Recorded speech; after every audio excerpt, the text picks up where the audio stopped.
بسم اللہ الرحمن الرحیم۔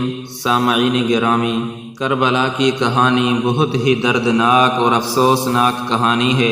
میدان کربلا میں دشمنوں نے انتہائی سفاکی اور بے دردی سے خاندان نبوت کو خون میں نہلایا۔ اس کہانی اور واقعے کی تفصیل اس طرح ہے کہ یزید کے تخت نشین ہونے کے بعد اہل کوفہ نے سیدنا حضرت حسین ابن علی رضی اللہ عنہ کو بہت سارے خطوط لکھے کہ اے حسین، آپ کوفہ چلے آئیں، ہم یزید کے بجائے آپ کے ہاتھوں پر بیعت کر کے آپ کو اپنا رہنما اور لیڈر بنائیں گے۔ اہل کوفہ کے پرزور اصرار پر سیدنا حضرت حسین ابن علی رضی اللہ عنہ نے سفر کرنے کا پکا ارادہ کر لیا۔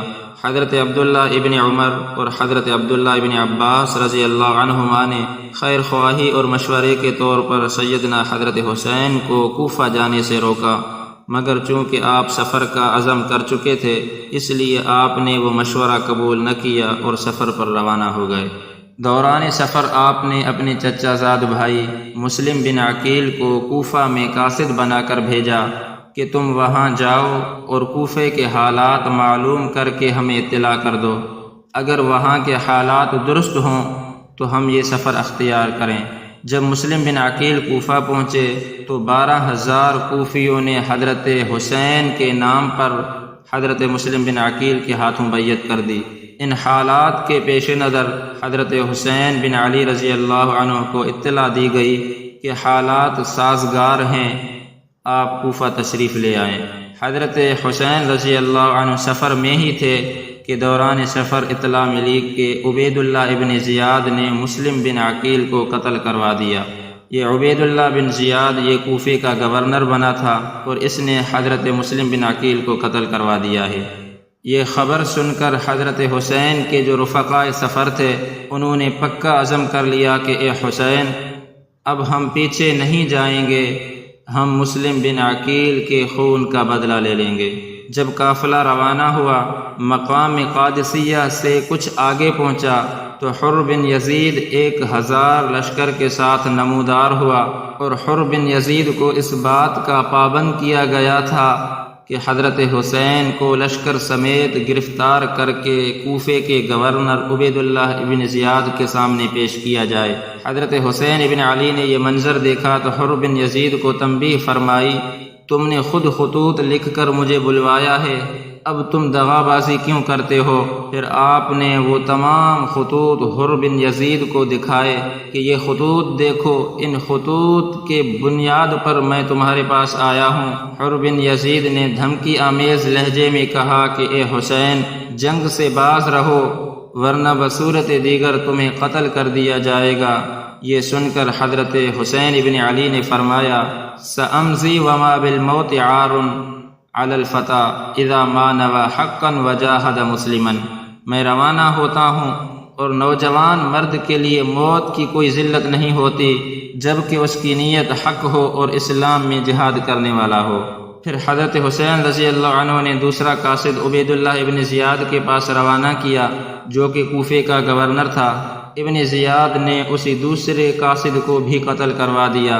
جب اس کی خبر سیدنا حضرت حسین رضی اللہ عنہ کو ہوئی تو آپ کی آنکھوں سے آنسو جاری ہو گئے۔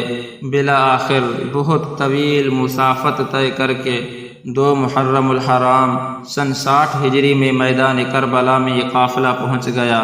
ادھر ابن زیاد نے عمر بن سعد کو ایک لشکر کا سپہ سالار بنا کر میدان جنگ کی طرف روانہ کیا۔ جب اس کی حضرت حسین سے ملاقات ہوئی تو حضرت حسین رضی اللہ عنہ نے عمر بن سعد کے سامنے ایک پیشکش کی کہ آپ لوگ میری طرف سے ان 3 چیزوں میں سے ایک چیز کو اختیار کر لیں۔ پہلی چیز تو یہ کہ اسلام کے سرحدوں میں کسی سرحد کے طرف میں جانا چاہتا ہوں، مجھے وہاں جانے دیا جائے، وہاں خود میں اسلام کی حفاظت کر سکوں۔ دوسری چیز یہ کہ میں مدینے کی طرف چلا جاؤں اور مجھے واپس جانے دیا جائے۔ تیسری چیز یہ کہ مجھے موقع دیا جائے میں یزید کے سامنے پیش ہو جاؤں اور آمنے سامنے یزید سے بات کر سکوں۔ عمر بن سعد نے کہا کہ میں آپ کے اس بات کو قبول کرتا ہوں، آپ کے اس پیشکش کی قدردانی کرتا ہوں۔ اور ابن زیاد جو کہ کوفے کا گورنر تھا حضرت حسین کے یہ تینوں پیشکش لکھ کر عبید اللہ ابن زیاد کے پاس بھیج دیے جس کے نتیجے میں ابن زیاد نے حکم دیا کہ میں تو صرف ایک بات ہی قبول کرتا ہوں، وہ یہ ہے کہ حضرت حسین ابن علی اپنے پوری لشکر کے سمیت ہماری اطاعت و فرما برداری کریں۔ حضرت حسین کو جب اس بات کی خبر ہوئی کہ کوفے کا گورنر تو یوں کہتا ہے کہ آپ ہمارے متبع بنیں، حضرت حسین رضی اللہ عنہ نے اپنے ساتھیوں کو نہایت پرجوش انداز میں خطبہ دیا، تمام رفقا نے وفاداری کا بھرپور یقین دلایا۔ رات تمام حضرات نے اپنے رب کے حضور آہوزاری کرتے ہوئے گزاری۔ دشمن کے مسلح سوار ساری رات خیموں کے گرد گھومتے رہے، اسی طرح یہ دن کچھ گزرتے رہے۔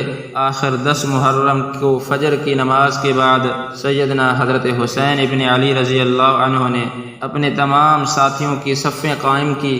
حضرت حسین کے ساتھیوں کی تعداد کل 72 تھی۔ میدان کربلا میں عمر بن سعد اپنے لشکر کے ساتھ حملہ آور ہوا۔ اس طرف حضرت حسین ابن علی رضی اللہ عنہ کی 72 ساتھی اور اس طرف میدان کربلا میں عمر بن سعد کا لشکر۔ اس طرح لڑائی شروع ہو گئی، دونوں طرف سے ہلاکتیں اور شہادتیں ہوتی رہی۔ آخرکار دغا بازوں کا لشکر حاوی اور غالب آ گیا۔ نتیجہ یہ نکلا کہ سیدنا حضرت حسین کا خیمہ جلا دیا گیا۔ دشمنوں نے انتہائی سفاکی اور بے دردی سے معصوم بچوں کو بھی خون میں نہلایا۔ اللہ اکبر۔ چشم فلک نے یہ منظر بھی دیکھا کہ جب زرہ بن سریق نے نواسہ رسول کے بائیں کندھے پر تلوار کا وار کیا، سیدنا حسین رضی اللہ عنہ کمزوری کی وجہ سے پیچھے کی طرف ہٹے تو سنان بن ابی عمر بن انس نخعی نے نیزہ مارا، جس کی وجہ سے آپ زمین پر گر پڑے۔ اللہ اکبر۔ پھر آگے جا کر خاتون جنت کے نور نظر کو ذبح کر دیا گیا، سر تن سے جدا کر دیا گیا۔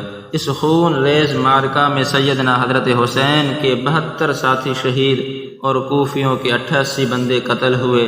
ظلم بالائے ظلم یہ کہ سیدنا حضرت حسین کا سر کاٹ کر ابن زیاد کے دربار میں پیش کیا گیا تو اس نے انتہائی گستاخی کر کے چھڑی کے ذریعے نواسہ رسول کے ہونٹوں کو چھیڑ کر جسد خاکی کی توہین کی اور یزید کو خط لکھا کہ میں نے حسین کا سر قلم کر دیا ہے۔ اللہ اکبر۔ 10ویں محرم کے ڈھلتے سورج نے انسانیت کی تاریخ کا یہ دردناک واقعہ دیکھا، جس کو خون سے رنگین دھرتی نے اپنے سینے پر ہمیشہ کے لیے نقش کر دیا ہے۔ نوجوانان جنت کے سردار اور خانہ نبوت کے چشم و چراغ نے اپنے خون سے شجرہ اسلام کو سیراب کر کے داستان رقم قائم کی، جو آنے والے نسلوں کے لیے مشعل راہ ہے۔ دعا ہے کہ اللہ رب العزت ہم سب کو صحابہ کرام اور اہل بیت کے نقش قدم پر چلنے کی توفیق عطا فرمائے۔